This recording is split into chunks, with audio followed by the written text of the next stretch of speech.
আসসালামু আলাইকুম everyone. Welcome জানাচ্ছি সোহানাস কিচেনে আরও একটি কাবাব রেসিপি দেখার জন্য। আজ বানিয়েছি চিকেন কাবাব। দুরকমভাবে অনেকগুলো কাবাব বানিয়েছি। আর টাইটেল দেখে নিশ্চয় আপনাদের মনে প্রশ্ন এসেছে, কিভাবে মনিটাইজেশন না পেয়ে আপু টাকা ইনকাম করছে। সবই বলবো, চলুন প্রথমে ভিডিওটি শুরু করি। তো আমি এখানে কাবাবের জন্য প্রথমে 400 গ্রামের মতো বুটের ডাল ভিজিয়ে রেখেছিলাম, সেটা ধুয়ে পরিষ্কার করে দিয়ে দিলাম। আর দিয়ে দিচ্ছি এখানে প্রায় 700 গ্রাম হাড় ছাড়া চিকেন। দিয়ে দিলাম 1.5 কাপ পরিমাণ পেঁয়াজ কুচি। তো পেঁয়াজটাকে আমি একটু মোটা করে কেটে রেখেছি। এখন দিয়ে দিব 10টার মতো কাঁচামরিচ। তো ঝালটা আপনারা অবশ্যই আপনাদের পছন্দ অনুযায়ী দিতে পারেন। দিয়ে দিচ্ছি পরিমাণ মতো লবণ। এবার দিয়ে দিব আধা চা চামচ হলুদের গুঁড়া, 1 চা চামচ ধনিয়া, আধা চা চামচ শুকনো মরিচের গুঁড়া, আধা চা চামচ গরম মশলা গুঁড়া। দিয়ে দিচ্ছি এখানে 1.5 টেবিল চামচ আদা পেস্ট। আরও দিয়ে দিব উঁচু করে 1 টেবিল চামচ রসুন পেস্ট। তো ভিউয়ার্স, আমি রসুনটা ব্লেন্ড করে ফ্রিজে রেখেছিলাম, এজন্য এরকম কালার এসেছে। তো সব কিছুকে এবার একটু মিশিয়ে নিচ্ছি। এবার আমি এর মধ্যে দিয়ে দিব পানি। তো পানিটা আমি এমন ভাবে দিব যেন ডাল আর চিকেনটাও সিদ্ধ হয় আর পানিটাও শুকিয়ে যায়। তো ডাল থেকে একটু উপরে উঠবে, এভাবে পানিটা দিলেই হয়ে যাবে। এটা ভিউয়ার্স, পানি দেওয়া হয়ে গেছে। আর চুলাটা কিন্তু আমি এখনো ধরাইনি। তো সবকিছুকে আবার খুব ভালোভাবে মিশিয়ে নিচ্ছি। এই তো মেশানো হয়ে গেছে। এবার ঢাকনা দিয়ে ঢেকে আমি এটাকে সিদ্ধ করব ততক্ষণ যতক্ষণ না চিকেন আর ডালটা সিদ্ধ হয়ে পানিটা শুকিয়ে আসে। এতে ভিউয়ার্স, পানিটা কিন্তু শুকিয়ে গেছে, ডাল আর চিকেন গুলো একদম সিদ্ধ হয়ে গেছে। তো আমি ডালের ভিতর থেকে এখন চিকেন গুলো উঠিয়ে নিব। একটা একটা করে চিকেন উঠিয়ে নিচ্ছি। উঠানো হয়ে গেছে ভিউয়ার্স, আর এই ডালের মধ্যে কিছুটা পানি এখনো অবশিষ্ট আছে। তো আমি এটাকে নেড়েচেড়ে একদম শুকিয়ে নিব, যেন ডালটা একদম শুকনো শুকনো হয়, কোনো প্রকার পানি না থাকে। তো কিছুক্ষণ জাল করার পরে দেখেন পানিগুলো একদম শুকিয়ে গেছে। এবার এই ডালটাকে আমি হালকা একটু ঠান্ডা করে নেব, আর চুলাটা কিন্তু বন্ধ করে দিয়েছি। এবার একটা ম্যাশার দিয়ে আমি খুব ভালোভাবে ডালটা ম্যাশ করে নিব। তো আপনারা পাটাতে অথবা ব্লেন্ডারেও ডালটাকে কিন্তু পেস্ট করে নিতে পারেন। এই তো ডালটা কিন্তু পেস্ট করা হয়ে গেছে। দেখেন একদম মিহি না হলেও চলবে। এবার এর মধ্যে আমি দিয়ে দিব আগে থেকে যে চিকেনটা উঠিয়ে রেখেছিলাম সেটা। তো চিকেন গুলোকে আমি হাত দিয়ে এভাবে ঝুরি ঝুরি করে নিয়েছি। তো ভিউয়ার্স, ব্লেন্ডারে যদি চিকেন গুলো ব্লেন্ড করেন তাহলে কিন্তু ডাল আর চিকেন একদম মিশে যাবে, দেখতে বা খেতে ভালো লাগবে না। তো আমি ডালের মধ্যে এবার চিকেন গুলো দিয়ে দিব।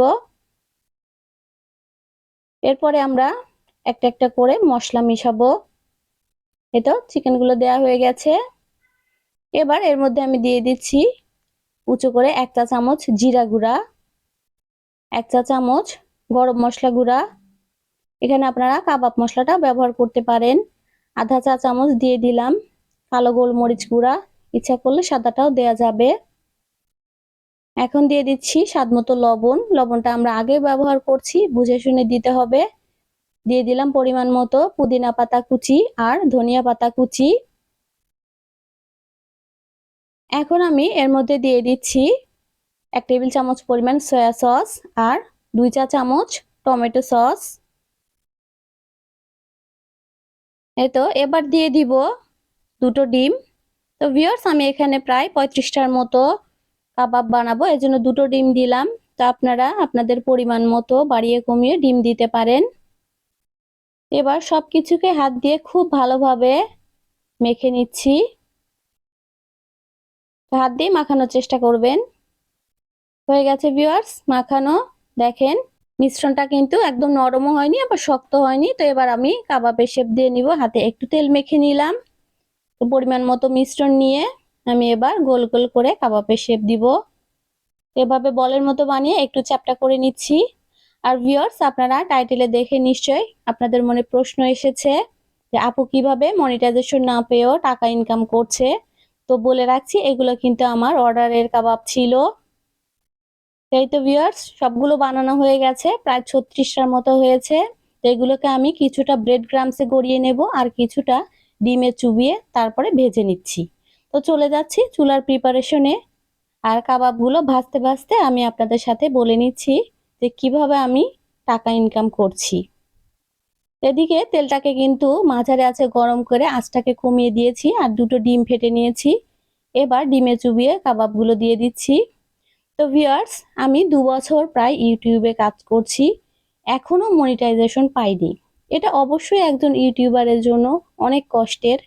তবে আমার চ্যানেলের রান্না দেখে আমার সাবস্ক্রাইবার যদি খাবার অর্ডার করেন, সেটা কিন্তু কম সৌভাগ্যের না। আল্লাহর রহমতে আপনাদের ভালোবাসায় এটা শুধু ইউটিউবে কাজ করছি বলেই সম্ভব। এজন্য ধন্যবাদ ইউটিউবকে। আর আপনাদের ভালোবাসা ও সাপোর্ট একান্ত প্রয়োজন। আশা করছি আপনাদের দোয়া ও ভালোবাসা নিয়ে সামনে এগিয়ে যেতে পারবো। তো ভিউয়ার্স, এভাবে আমাকে সাপোর্ট করবেন, তাহলে ইনশাল্লাহ একদিন বড় পরিসরে আমি এগিয়ে যেতে পারবো। তো এদিকে কথা বলতে বলতে আমার কাবাবটা একপাশে হয়ে গেছে, তো উল্টে দিচ্ছি। আর এই কাবাবগুলো ভাজার সময় চুলার আঁচটাকে কিন্তু লোতে রেখে ভাজতে হবে, তা না হলে উপরে যে ডিমের প্রলেপ সেটা পুড়ে যাবে, খেতেও ভালো লাগবে না। তো উল্টে দিলাম আর হালকা আঁচেই এগুলোকে গোল্ডেন করে ভেজে নিব। এই তো ভিউয়ার্স, ভাজা হয়ে গেছে, দেখেন কত সুন্দর একটা কালার চলে এসেছে। তো আমি এভাবেই সবগুলো কাবাব ভেজে নিচ্ছি। আর এগুলো ভাজা পরে ব্রেড ক্রামসের গুলো ভাজবো। এই তো ব্রেড ক্রামসের গুলো ভাজা হয়ে গেছে আর ডিমে চুবিয়ে যেগুলো ভেজেছি সেগুলো ভাজা শেষ। তো দেখেন দেখতে কতটা লোভনীয় লাগছে। তো এভাবে কাবাবগুলো বানিয়ে আপনারা 1 মাসের জন্য ফ্রোজেন করেও রাখতে পারেন। তো আশা করছি আপনাদের কাছে ভালো লেগেছে। ভালো লাগলে অবশ্যই বাসায় ট্রাই করবেন। লাইক, শেয়ার, কমেন্টের মাধ্যমে আমাকে জানাবেন। আর আমার চ্যানেলটি সাবস্ক্রাইব করে আমার পাশেই থাকবেন। আল্লাহ হাফেজ। আসসালামু আলাইকুম।